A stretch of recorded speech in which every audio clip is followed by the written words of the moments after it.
Wabarakatuh. Waalaikumsalam warahmatullahi wabarakatuh. Saya dari kelompok 3, yaitu dari kelompok inverter lah.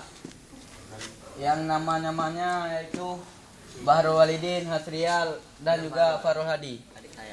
Adik saya. Saya ingin dari kelompok 3 ingin mempresentasikan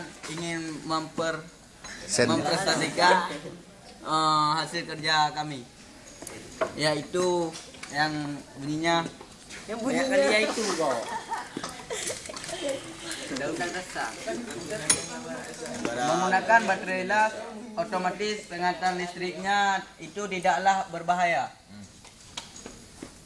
Baterai tidak perlu semua ukurannya sama. Kalau kita gunakan itu, misal jika tidak tersedia 24 volt tetapi bisa juga digunakan. Tetapi sulit untuk menahan busur las, kecuali hanya orang-orang yang sudah mahir atau sudah terbiasa dengan melakukan pengelasan. 24 volt dapat digunakan pada orang yang tidak berpengalaman ataupun sering bisa juga orang yang baru dasar dari kita itu bisa untuk belajar. Sedangkan tukang las berpengalaman bisa menempuh sampai 12 volt. Bila ada yang patah dalam kesulitan, langsung bisa dilas dengan baterai las bila tidak ada holdernya ataupun pemegang.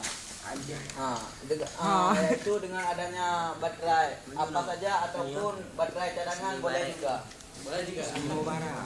Hanya itu yang dapat saya presentasikan.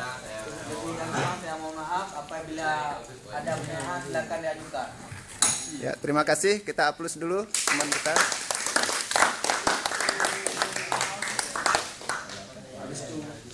Ya, silahkan siapa yang mau bertanya.